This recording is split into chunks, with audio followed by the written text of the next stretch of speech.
ध्यान रखने का मुझे सुअवसर प्रदान किया गया, इसके लिए मैं महाविद्यालय परिवार का बहुत बहुत धन्यवाद व्यक्त करती हूँ। और इतनी देर तक आप लोग इस सेमिनार के लिए इतने अवेयर हैं, आप लोग विधि के छात्र हैं और निश्चित तौर पर एक देश में न्याय को कायम रखना चाहते हैं, इसके लिए आपने विधि को चुना है। तो इसके लिए आप सभी धन्यवाद के पात्र हैं कि आप विधि के द्वारा अपने देश में न्याय व्यवस्था कायम रखना चाहते हैं। तो माधव महाविद्यालय से बहुत पहले से जुड़ी हुई हूँ और यहाँ के सेमिनार्स में कोरोना काल में भी हमने ऑनलाइन स्टूडेंट्स को संबोधित किया था। तो आज पुनः इसमें आकर के बहुत अच्छा लग रहा है। जैसा कि टॉपिक है जेंडर डिस्क्रिमिनेशन, यानी कि जेंडर संवेदीकरण। लिंग और जेंडर, इनमें यदि हम मुख्य रूप से भेद देखें तो दोनों में अंतर रहता है। लिंग में एक जैविक भेद रहता है, जैसे कि स्त्री और पुरुष का जो हार्मोनल डिफरेंस है, हार्मोनल भेद है, उसे हम लिंग भेद के रूप में जानते हैं। लेकिन उसके आधार पर जेंडर में भेदभाव करना, यानी कि सामाजिक भेदभाव, सामाजिक भेदभाव जो कि हर एक समाज में स्त्री और पुरुष के लिए जो भी भूमिकाएं निर्धारित की गई हैं, की जाती हैं, उन्हें हम जेंडर भेदभाव कहते हैं और जेंडर संवेदीकरण उसी से संबंधित है। कुछ पॉइंट्स आते हैं जिनके बारे में हम अलग अलग आपको जो पॉइंट्स है, मतलब अलग अलग उसके बारे में अलग परिभाषा रहती है। जैसे कि लिंग, यह महिला और पुरुष की भूमिका और जिम्मेदारियों के संदर्भ में होता है जो सामाजिक तौर पर निश्चित की गई है। लिंग इस बात से संबंधित है कि व्यक्ति को पुरुष या स्त्री किस रूप में समझा जाता है और उससे अपेक्षा की जाती है कि वह उसी तरह सोचे और काम करे जैसा समाज के द्वारा उसे निर्देशित किया जाता है, ना कि अपने शारीरिक अंतरों की वजह से प्रभावित हो। अलग अलग समाज महिलाओं को अलग अलग दर्जा और महत्व प्रदान करते हैं। यदि हम देखें तो हमारे समाज में स्त्री और पुरुष के बीच की जो भूमिकाएं हैं वो पितृसत्तात्मक सत्ता होने के कारण से स्त्रियों को कुछ कम अधिकार दिए गए और स्त्रियों को एक दर्जा कम माना गया। लेकिन यदि हम अपने वेद पुराणों की बात करें तो उसमें मातृशक्ति को उस समय गार्गी, मैत्रेयी, अनुसूया जो कि शास्त्रार्थ में निपुण थी, उन्हें भी किसी प्रकार से पढ़ाई से नहीं रोका जाता था। लेकिन धीरे धीरे कुछ रूढ़ियां, कुरीतियां और परंपराएं समाज में इस प्रकार से व्याप्त हो गई कि समाज में भेदभाव होने लगा, जिसे हम जेंडर भेदभाव, मतलब जेंडर डिस्क्रिमिनेशन कहते हैं। कुछ ऐसी भूमिकाएं थी जो निश्चित थी कि आप देखेंगे अपने परिवारों में भी आज भी अगर लड़कियां होती हैं तो उन्हें कहा जाता है कि तुम्हें तो केवल गुड्डे गुड़िया से खेलना है, और लड़के होते हैं उन्हें क्रिकेट खेलने के लिए या उन्हें इस प्रकार के कार्य दिए जाते हैं जो कार्य लड़कों के लिए निर्धारित है। किसने निर्धारित किया? क्या आज हम देखते हैं क्या महिला क्रिकेट टीम नहीं होती है? क्या भारोत्तोलन जैसी कंपटीशन केवल पुरुषों के लिए होती है, क्या स्त्रियों के लिए नहीं होती है? तो हम देख रहे हैं कि सामाजिक जो जेंडर है वो धीरे धीरे जेंडर भेदभाव समाज से कम होता जा रहा है, क्योंकि जेंडर की जो भूमिकाएं हैं वो स्त्रियों ने अपने दम पर आगे बढ़ाई है। दूसरा हम ये देखेंगे कि पुरुषों के साथ में भी ऐसा ही है। जैसे एक ऐसी धारणा बनाई जाती है कि जेंडर भेदभाव के अंतर्गत पुरुष जो होते हैं वो घर के काम नहीं करेंगे। प्रायः परिवारों में ये बोला जाता है कि अगर लड़का काम भी करने लगता है, तुम्हें क्या करना है, तुम्हारी तो शादी हो जाएगी, बीवी आएगी, वो घर पे खाना बनाएगी, वो तुम्हारा काम करेगी। लड़कों को परिवारों में इस प्रकार से ढाला जाता है, उनके जेंडर को इस प्रकार से समाज में इंटरप्रेट किया जाता है कि उन्हें इस प्रकार के घर के या घरेलू काम की जिम्मेदारियां नहीं निभानी है। वहीं दूसरी ओर हम देख रहे हैं कि आज जब पति और पत्नी दोनों जॉब पर जाते हैं या लड़कों को अलग रह करके अपनी शिक्षा प्राप्त करनी होती है अपने परिवारों से रह करके, चाहे वो पुणे हो, चाहे बेंगलोर है, चाहे वो कहीं भी और जाए, तो उन्हें अपने कार्य को स्वयं करना पड़ता है। तब वे क्या खाना नहीं बनाते हैं कि कपड़े नहीं धोते हैं? यानी जेंडर का जो भेदभाव है वो समाज से दूर करना आवश्यक है। समाज में सभी को समान अधिकार प्राप्त है। लड़कों की कुछ अलग भूमिकाएं हैं, लड़कियों की कुछ अलग भूमिकाएं हैं। ये निर्धारित करना हमारे समाज को पतन के गर्त में ले जाना है, क्योंकि दोनों ही पहिए जब समान रूप से काम करेंगे तब हमारा देश प्रगति की ओर अग्रसर हो सकेगा। अगर हम देखें तो क्या इंजीनियरिंग क्षेत्र में या हवाई जहाज प्रचालन के क्षेत्र में महिलाएं आगे नहीं है? रेलवे में सुलेखा भोसले नामक महिला ने सबसे पहले रेलवे चालक तथा महिला चालक होने का गौरव प्राप्त किया। किरण बेदी को हम देखते हैं, पहले कुछ भूमिका निर्धारित थी कि नहीं ये जो चीजें हैं या ये जो कार्य है वो सिर्फ पुरुषों तक सीमित है या ये सिर्फ महिलाओं तक सीमित है। यदि हम शेफ में नाम लें तो संजीव कपूर का नाम एक पुरुष के रूप में महिलाओं से आगे है, जबकि खाना बनाने का दायित्व केवल महिलाओं के जिम्मे आता है कि वो ही अच्छी शेफ हो सकती हैं। तो हम देख रहे हैं कि धीरे धीरे ये भूमिकाएं चेंज होती जा रही हैं।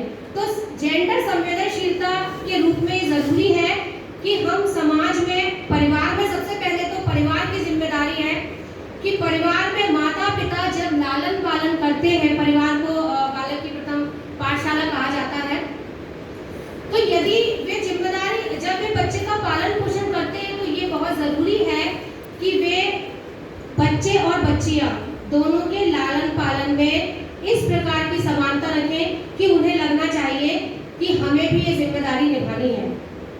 ठीक है, तो हम ये देखते हैं कि जब ये जिम्मेदारी परिवार से उन्हें आ जाती है और उसके बाद में एक जिम्मेदारी और रहती है, कई लोग अपने बच्चों को कोएड में नहीं पढ़ाते हैं।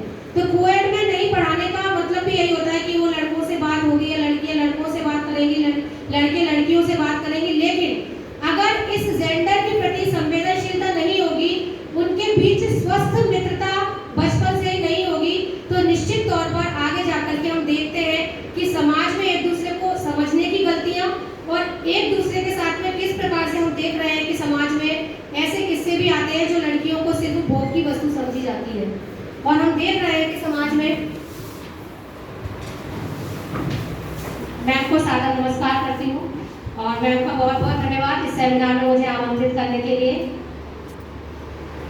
तो हमारे समाज में स्त्रियों के प्रति जो एक भोग की वस्तु की धारणा बनी हुई है, उस धारणा से दूर आकर के अभी हमने पढ़ा, अभी हम रोज पेपर देखते हैं तो आप देख सकते हैं कि बहुत छोटी छोटी बच्चियों के साथ में दुष्कर्म की घटनाएं होती हैं। ये सब क्या है समाज में? हमारा समाज किस ओर जा रहा है? हमारे समाज में कन्याओं को देवी की तरह पूजा जाता है और उसी समाज में उन बच्चियों के साथ में इस प्रकार की घटनाएं हमारे सामने आती हैं। तो जेंडर संवेदनशीलता इन घटनाओं को रोकने के प्रति भी बहुत कारगर सिद्ध हो सकता है, क्योंकि परिवार में बच्चियों को और बच्चों को दोनों को माता पिता का दायित्व है कि वो इस प्रकार से ढालें कि उन्हें बताएं कि उनका भी सम्मान है। अगर लड़की अकेली कहीं जा रही है तो उसे पुरुष से डर ना लगे, बल्कि पुरुष उसे आगे बढ़ के अगर उसको कहीं पहुंचाना है तो उसे सुरक्षित उसके घर पहुंचाए, ना कि उसके अकेलेपन का या एकांतपन का उस फायदा उठाए। तो ये बहुत जरूरी है समाज में जेंडर संवेदनशीलता, चाहे पुरुष हो चाहे स्त्री हो। कुछ ऐसी जगह होती हैं जिन जगहों पर स्त्रियों को जाने में डर लगता है।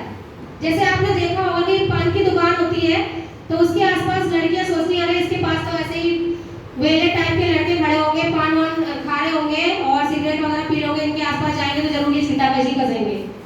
यानी वो कुछ ऐसी जगह है तो उनको डर लगता है, लेकिन जो पुरुष होंगे उनको डर नहीं लगता। उनको लगेगा अगर पनघट पर स्त्रियां दिख रही हैं तो हम क्यों ना इसके पास जाकर के दो चार भक्तियां कर दें। तो समाज में ऐसा भी नहीं होना चाहिए कि उन्हें किसी जगह पर जाने से डर लगे। स्त्री और पुरुषों का लालन पालन, बालक और बालिकाओं का लालन पालन परिवार में एक समान होना चाहिए। दूसरा, हम आते हैं जॉब की दुनिया में। जब हम देखते हैं कि जब हम जॉब करते हैं तो जॉब में भी आपने देखा होगा कि कुछ भूमिकाएं पुरुष और स्त्रियों को देख करके निर्धारित की जाती हैं। कुछ आंकड़े हैं जिसमें ऐसा बताया जाता है कि अगर मजदूरी करने वाली महिलाएं होती हैं तो उन महिलाओं को पुरुष मजदूरों से कम वेतन दिया जाता है और महिलाओं को कम वेतन दिया जाता है। ऐसा क्यों? जबकि संविधान में सभी को एक समान अधिकार प्राप्त है और महिलाएं तो और ज्यादा उन्हें मेहनत करनी पड़ती है, अपने बच्चों का पालन पोषण भी करना पड़ता है। दूसरा, उनकी कई बार शारीरिक क्षमताएं भी कमजोर हो जाती हैं, तब भी उन्हें काम करना पड़ता है।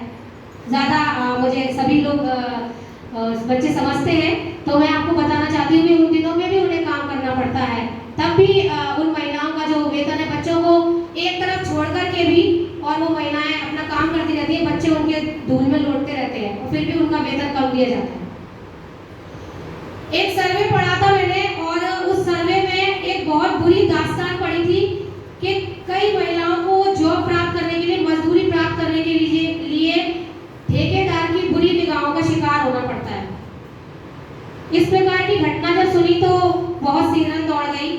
उन्हें जॉब प्राप्त करने के लिए भी उनके साथ में गलत कार्य किए जाते हैं, यानी उनका स्वयं का तो कोई अस्तित्व ही नहीं है। तो जेंडर संवेदनशीलता समाज की आज की प्रमुख आवश्यकता है। अगर हमारे देश को ऊंचा उठाना है, हमारे देश को उच्च शिखर पर विराजमान करना है, तो समाज से भेदभाव दूर करना होगा। कार्य स्थल पर हम देखते हैं कि कार्य जब दिए जाते हैं तो जो जेंट्स होते हैं उन्हें इस प्रकार के जैसे कार्य दिए जाएंगे, जैसे कोई इंजीनियरिंग टाइप का वर्क होगा तो उसमें महिलाओं की सलाह दी जाएगी। जो महिला टीचर होगी बोलेंगे इसमें क्या जानकारी रखती होगी। अगर कोई कॉलेज में या स्कूल में कहीं कुछ नया निर्माण करना है तो आपने देखा होगा वहाँ पर प्रिंसिपल होंगे, वो पुरुषों को बिठा करके उनसे सलाह लेते हैं। अक्सर ऐसा होता है, सोचते हैं महिलाएं इस बारे में नहीं जानती होगी, लेकिन आपको पता नहीं कि महिलाएं कितनी बेहतरीन इंटीरियर डेकोरेटर होती हैं और उन्हें कितनी नॉलेज होती है। आजकल इंजीनियरिंग और इंटीरियर डेकोरेटर के कोर्सेज महिलाएं कर रही हैं, तो कौन सा ऐसा क्षेत्र इसमें पीछे है। और बात में केवल स्त्रियों की नहीं कर रही, मैंने अभी पुरुषों की बात भी की कि क्या ऐसे फील्ड नहीं है जिसमें अभी मैंने आपको संजीव कपूर का नाम भी लिया कि महिलाएं अच्छा खाना बना सकती हैं। बेस्ट शेफ के रूप में जाने कितने अवार्ड संजीव कपूर ने ले चुके हैं। तो कहने का तात्पर्य यही है कि हमें समाज को साथ में लेके चलना होता है, तो उसके लिए परिवार में ही उन भूमिकाओं को तय करने के लिए माता पिता का या परिवार का दायित्व, साथ में यदि घर में उनका पालन पोषण एक साथ हो रहा है तो लड़कों को भी लड़कियों के हिसाब से घर में काम करने के लिए प्रोत्साहित किया जाए, तभी वो आगे जो जैसी नींव होती है उसी हिसाब से मकान का निर्माण होता है। और मकान की नींव ही मजबूत नहीं होगी तो आगे आप जाकर के बूढ़ा तोता क्या राम रटेगा। तो आप उन भूमिकाओं को और महिलाओं के प्रति जो सम्मान की भावना है उसे आप बचपन से ही लड़कों में डालें। और लड़कियों का जो लड़कों के प्रति हेजिटेशन है, उनकी भी कुछ गलत धारणाएं बनी हुई है कि वो जो सही लड़के होते हैं उनको भी गलत इंटरप्रेट कर लेती हैं। ये भी होता है क्योंकि एक मछली सारे तालाब को गंदा करती है, तो उसके कारण से क्या होता है कि जो अच्छे लोग होते हैं वो भी अपने कार्य को ठीक प्रकार से नहीं कर पाते हैं। इसमें कुछ और पॉइंट्स हैं जो मैं आपके सामने बताना चाहती हूँ। जिस समय हमारे देश में जो कुप्रथाएं थी प्रारंभ में, जैसे कि सती प्रथा थी, जौहर प्रथा थी, कन्यावध, बाल विवाह, ये प्रथाएं थी, लेकिन ये प्रथाएं समाज के लिए उपयोगी नहीं थी। इन्हीं से हमारे समाज का पतन होने लगा। तो हमारे जो भी समाज सुधारक थे उन्होंने हमारे देश को आज़ादी दिलाई और साथ ही इन प्रथाओं से भी मुक्ति प्रदान की। अगर ये प्रथा सही होती तो काय के लिए इनके लिए कानून वगैरह बनते, ठीक है ना। तो इन प्रथाओं के प्रति हम जागरूक हो कि कौन सी ऐसी प्रथाएं हैं जो हमारे समाज को आगे नहीं ले जाएगी बल्कि उनको पतन के गर्त में गिराएंगी। अभी मैंने आपसे कुछ जनरल डिस्कशन किया, एक दो परिभाषाएं आपको बताना चाहती हूँ लिंग संवेदनशीलता की। प्रोफेसर एस के दुबे के शब्दों में लिंग संवेदनशीलता व्यवहार एवं गतिविधियों के परिमार्जन की वह प्रक्रिया है जो कि समान रूप से स्त्री एवं पुरुषों पर क्रियान्वित होती है। जैसा कि मैंने अभी आपसे कहा कि ये किसी एक के लिए नहीं है, ना स्त्री के लिए ना पुरुष के लिए, दोनों के लिए समान रूप से क्रियान्वित होती है। इसमें सामाजिक न्याय, विकास के अवसरों की समानता, सामाजिक प्रतिष्ठा, सुरक्षा एवं सद्भाव से प्रेरित कार्य एवं व्यवहार को विकसित किया जाता है जिससे स्त्री पुरुष एवं समाज का चहुमुखी विकास संपन्न हो सके। हम देखते हैं परिधान के विषय में भी धारणाएं बनी होती हैं। आज वो धारणाएं टूटी है, वो परंपराएं टूटी है कि लड़कियों को केवल सलवार सूट पहनना है या साड़ी ही पहनना है, लेकिन आज वो धारणा टूटी है। वो हम देख रहे हैं आपके जो छात्राएं हैं वे भी यहाँ की जो यूनिफॉर्म है वो पैंट शर्ट की यूनिफॉर्म है। आप देखेंगे एमबीए के जो छात्रा है वहाँ भी कोई भेदभाव नहीं होता है, सभी स्टूडेंट्स जो है समान प्रकार की यूनिफॉर्म पहनते हैं।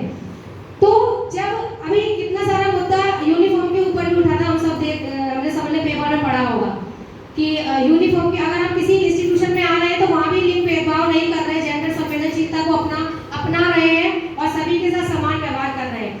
तो ये धीरे धीरे हमारे समाज में आ रहा है, जेंडर संवेदनशीलता की भावना आ रही है और भूमिकाएं भी निर्धारित हो रही है, लेकिन फिर भी कहीं कुछ अभी समाज में बाकी है।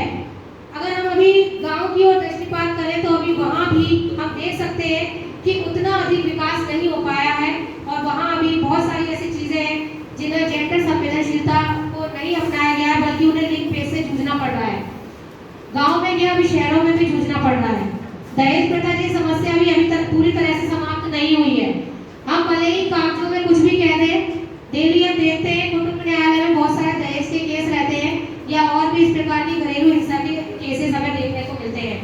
तो इसका तात्पर्य यही है कि अभी भी हमारे समाज में ये कुप्रथाएं व्याप्त है। तो इन कुप्रथाओं को दूर करने की जिम्मेदारी अगर एक एक व्यक्ति लेगा, तभी वो आगे बढ़ सकता है, तभी इन कुप्रथाओं को दूर कर सकते हैं।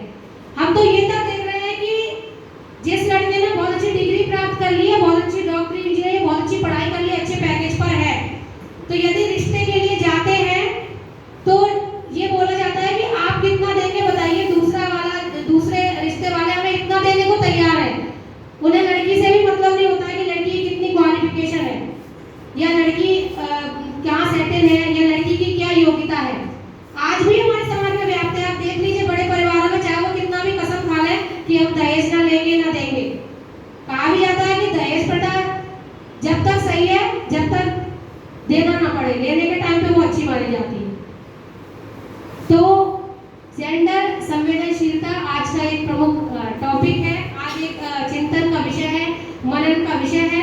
हमें परिवारों से इसका आगाज करना होगा, और यदि हम सभी इस विषय को सुन रहे हैं, समझ रहे हैं, तो हमें अपने परिवारों में भी, क्योंकि आप सभी आगे जाकर के परिवार बनाएंगे, उन परिवारों में जाकर के भी जो हमने पढ़ा है, पढ़ने के बाद में हमें उसे गुनना भी होता है। अगर हमने पढ़ा है और हम उसे गुनेंगे नहीं, उसे वास्तविक रूप में अपने परिवार और समाज में नहीं लाएंगे, तो उसका कोई औचित्य भी नहीं है। हमें हमारे टीचर से जो पढ़ाया समझाया, उसे हमने अपने जीवन में फॉलो किया, तो जीवन में फॉलो करते गए, पढ़ाई के नियमों को फॉलो करते गए, कैसे पढ़ाई करनी है, क्योंकि नियम जो होते हैं ना, वो कहा जाता है नियम तो तोड़ने के लिए बनाए जाते हैं। आप लोग अपना पूरा शेड्यूल बना लेते हैं कि न्यू ईयर आने वाला है, हमने ये संकल्प लिए हैं, और फर्स्ट डे को पूरे संकल्प आपके लग जाते हैं, लेकिन वो एक दिन भी फॉलो नहीं हो पाते हैं। तो वो क्यों नहीं फॉलो हो पाते हैं? क्योंकि हमारी संकल्प लेने की जो शक्ति है वो इतनी ज़्यादा ताकतवर नहीं होती है। आप उन संकल्पों को लेंगे तो निश्चित तौर पर आगे बढ़ेंगे। इसलिए जिस चीज़ के लिए हम आगे बढ़ना चाहते हैं, या जिस चीज़ के लिए हम समाज को चेंज करना चाहते हैं, तो एक एक व्यक्ति से ही पूरा समाज में चेंज आएगा। एक व्यक्ति सोचेगा मेरे करने से क्या हो जाएगा, तो ऐसा नहीं होता है। बूंद बूंद से ही घड़ा भरता है। तो आप सभी विधि के छात्र हैं, और विधि में आपको न्याय के साथ में समाज में लोगों को जागरूक करने की जिम्मेदारी है। सिर्फ न्याय दिलाने की जिम्मेदारी नहीं है, बल्कि जो आप पढ़ते हैं वो आप समाज में जागरूक भी करें। मैं अपने स्कूल में लीगल लिटरेसी क्लब की कोऑर्डिनेटर हूँ, तो हमारे यहाँ लगातार रूप से उसमें भी सेमिनार चलते रहते हैं, और हमारे यहाँ स्टूडेंट्स इंटर्नशिप के लिए भी आते हैं। बहुत सारे स्टूडेंट्स आते हैं, लॉ के छात्र आते हैं, उस विधि क्लब का विजिट करने के लिए आते हैं। तो कई बार उन स्टूडेंट्स ने भी खुद से ये कहा कि क्यों ना हम बच्चों को समझा दें, उनका एक सेमिनार ले लें। तो बच्चे पढ़ रहे थे, उन्होंने जो स्टूडेंट से रिलेटेड टॉपिक्स होते हैं, समानता का अधिकार है या पॉक्सो एक्ट है, इन पर भी उन्होंने सेमिनार्स किए हैं हमारे यहाँ पे आकर के। तो आप लोगों का दायित्व केवल और केवल यही नहीं है कि आप केवल सीट पर बैठ करके ही न्याय करें, बल्कि उसके अलावा आप सभी को समाज सुधार की एक महती जिम्मेदारी है। यदि आपने विधि ऑप्ट किया है तो उस न्याय संबंध को आप समाज में लाएंगे सबके सामने। उस समाज में से जब आप कुछ दूर कर पाएंगे, कुछ कुरीतियों को, कुछ रूढ़ियों को, कुछ अंधविश्वासों को, तभी आपका जो पढ़ाई है वो सार्थक होगी। केवल पढ़ाई करके जॉब प्राप्त करना ही उद्देश्य नहीं होता है। मैं टीचर हूँ, तो मेरा उद्देश्य ये नहीं कि मैं केवल क्लासरूम में अपनी टीचिंग करने के बाद में मुझे स्टूडेंट से मतलब नहीं होता है। अगर मुझे कोई स्टूडेंट रास्ते में मिल जाता है कुछ गलत करता हुआ, तो मैं तो ये सोचूंगी 5 बजे के बाद तो मेरी ड्यूटी खत्म हो जाती है, अब मुझे इससे कोई मतलब नहीं चाहिए, कुछ भी करे। तो उस स्टूडेंट को टोकना मेरी जिम्मेदारी है, क्योंकि ये मेरा प्रोफेशनल एथिक्स है। केवल क्लासरूम के अंदर नहीं, स्कूल विद्यालय भवन के अंदर नहीं, बल्कि उसके बाहर भी। मेरी एक स्टूडेंट यहाँ बैठी हुई है, किरण, जो आपकी फैकल्टी है। इन्हें मैंने एक्सीलेंस स्कूल में पढ़ाया है, और आज आपके सामने ये टीचिंग के रूप में, यानी मैंने इन्हें जो पढ़ाया है वो ये आपको दे रही है, तो उस हिसाब से मैं आपकी गुरु माता हो गई। यानी ये और उनके बाद में आप उनकी भी टीचर आपको लेक्चर दे रही है यहाँ पर। तो हमारे जो स्टूडेंट्स हैं वो बहुत जगह अभी बहुत सारे स्टूडेंट्स हैं जिनका लॉ में आने के प्रति उनका रुझान बढ़ा आगे। अभी स्टूडेंट्स को हम लोग ने शैक्षणिक भ्रमण कराया था, तो अमेठी यूनिवर्सिटी ले गए, वहाँ पर मूड कोर्ट वगैरह दिखवाया बच्चों को। वहाँ पर बच्चों में लॉ के प्रति इतनी ज्यादा जागरूकता उत्पन्न हुई कि आर्ट्स लेने वाले 4-5 बच्चों ने कॉलेजेस में एडमिशन लिए, लॉ में एडमिशन लिए। तो लॉ एक नई धारा के रूप में, एक अवेयरनेस के रूप में बहुत आगे बढ़ने वाली शाखा है। समाज को आज इसकी बहुत ज़्यादा ज़रूरत है, आप लोगों की समाज को बहुत ज़रूरत है। अभी मेरी एक स्टूडेंट का सिलेक्शन हुआ है, मुदगल करके एक लड़की है, संध्या मुदगल, सिविल जज, वो मेरे एक्सीलेंस स्कूल में पढ़ाई है, उसका सिलेक्शन हुआ। और इतनी सीधी लड़की, उसका केवल एक ही मंतव्य था कि उसे पढ़ाई पढ़ाई पढ़ाई, सिर्फ पढ़ाई की ओर ध्यान केंद्रित करना है, समाज के फालतू कामों से उसे कोई मतलब नहीं था। और आज वो सिविल जज पर सिलेक्ट हो गई है। उससे मेरी फ़ोन पर बात हुई, पहले भी बात होती रही, और उसके बाद में उसने लगातार प्रयास किया और वो सिविल जज बन गई है। और भी बहुत सारे स्टूडेंट्स हैं हमारे जो सिविल जज में सिलेक्ट हुए या ADPO में सिलेक्ट हुए। तो आप सभी का दायित्व ये बनता है, जेंडर संवेदनशीलता थोड़ा सा मैं अलग हटके इसलिए बात कर रही हूँ कि हमें उससे भी जुड़ना इसलिए जरूरी है कि आप लोग बातों को सुनकर के एक कान से सुन के दूसरे कान से निकाल ना दें। जब हम भी कोई सेमिनार या वेबिनार अटेंड करते हैं तो उसका कुछ फ्रूटफुल यानी कि कुछ उसका उपयोगी तथ्य हमारे दिमाग में जाना चाहिए निश्चित तौर पर। केवल हम खाली पीली अपना टाइम वेस्ट करें, वो नहीं होना चाहिए। मैं आज भी जो सेमिनार और वेबिनार अटेंड करती हूँ उससे कुछ ना कुछ सीखती हूँ, अपने छात्रों से भी सीखती हूँ। उस सीखने की प्रवृत्ति को हमेशा जारी रखिए, क्योंकि जो बहता हुआ पानी होता है ना, वही आगे बहता चला जाता है, और जो रुक जाता है वो नाला बन जाता है सड़ा हुआ। इसके लिए जरूरी है कि आप हमेशा बहते हुए दरिया की तरह बहिए, ठीक है ना। और संघर्षों से हमें घबराना नहीं होता है, बहुत संघर्ष आते हैं जिंदगी में। कहा जाता है कि चोट जो खाता है समर में, चोट जो खाता है समर में उसी का मान होता है, छुपा हर वेदना में एक वरदान होता है। और खाता है चोट जो छैनी की रोज रोज, खाता है चोट जो छैनी की रोज रोज, वही पाषाण किसी मंदिर में भगवान होता है। तो आप लोगों को गुरु कुमार शिष्य कुंभ है, ये भी पढ़ा होगा आपने, है ना, गणगण काढ़े खोल। तो टीचर के द्वारा जो आपको समझाया जाता है वो आपके भले के लिए ही समझाया जाता है। सेमिनार में यहाँ रखा गया है तो आपके भले के लिए रखा गया है कि आप इससे जब कुछ सीख करके जाएंगे तो आप अपने देश को, समाज को, परिवार को देंगे और अपना विकास तो करेंगे ही निश्चित तौर पर। तो आप सभी अपनी पर्सनैलिटी का डेवलपमेंट करें।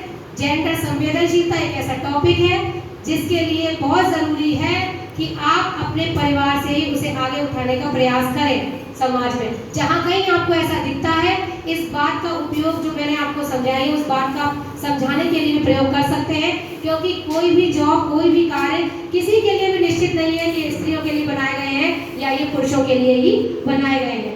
संविधान में सभी को समानता का अधिकार दिया गया है, ठीक है ना। अब हम लोग गुलाम नहीं है, देश हमारा स्वतंत्र हो चुका है। और स्वतंत्रता का मानदंड ये भी नहीं है कि हम किसी को भी चौराहे पे जाकर के अपशब्द बोले कि हमें तो स्वतंत्रता दी गई है। स्वतंत्रता का अर्थ है कि आप दूसरे के अधिकारों का भी सम्मान करते हुए अपने अधिकारों और कर्तव्यों का प्रयोग करें, क्योंकि अधिकारों के साथ कर्तव्यों की भी बात जोड़ी गई है। 11 मौलिक कर्तव्य भी है संविधान में, मूल रूप से 10 थे, बाद में 11 किए गए। वो भी इसीलिए किए गए कि केवल अधिकार और कर्तव्यों को इसीलिए एक सिक्के के दो पहलू कहा गया है कि आप अधिकारों की तो बात करें, कर्तव्यों की बात ही ना करें, ठीक है ना। या अधिकार की बात करें घर में कि हमें तो शोषण के विरुद्ध अधिकार दिया गया है, मम्मी पापा बोले कि हमें आपको ये कार्य करना है तो बोले नहीं, हमें तो बच्चों से काम मत करवाओ। छोटे बच्चे होते तो बोलने लगे कि हमें तो हमसे काम मत करवाओ क्योंकि ये तो हमारा शोषण है। अरे आप घर का काम कर रहे हो, शोषण थोड़ी ना है। तो ऐसा भी दुरुपयोग नहीं करना है, ठीक है। तो जो हमें अधिकार दिए गए उनका हम सम्मानजनक रूप से उपयोग करें और दूसरों को जियो और जीने दो के जो सिद्धांत हैं भगवान बुद्ध के उन सिद्धांतों का भी उपयोग करें और उन सिद्धांतों को अपने जीवन में लाएं, तभी हम अपने जीवन को बहुत सुंदर, खुश और खुशहाल और सुखी बना सकते हैं। तो बहुत बहुत धन्यवाद। आपने मेरी बातों को सुना। काफ़ी सारे टॉपिक्स के बारे में डेटा और वो मैंने सारा कुछ मटेरियल तैयार किया था, लेकिन मुझे ऐसा लगा कि क्यों ना हम आप लोगों से एक इस प्रकार का डिस्कशन करें, क्योंकि आंकड़ों की बातें करने बैठ जाएंगे तो लेक्चर में थोड़ा सा आप लोगों को रोचक नहीं लगेगा, इसलिए मैंने आपसे जुड़ करके बात करने का प्रयास किया और पुनः आप सभी से रूबरू होगी ऐसा मुझे आशा और विश्वास है। और बहुत बहुत धन्यवाद। Thank you.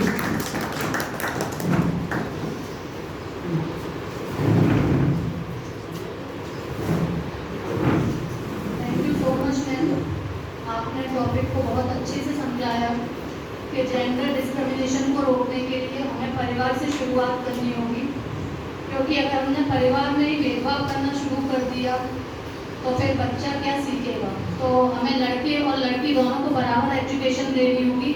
जब हम अपने लड़के को अच्छी सीख देंगे तभी जो लड़कियां हैं वो बाहर सेफ रहेंगी, और परिवार बदलेगा तो समाज बदलेगा, और समाज बदलेगा तो देश बदलेगा।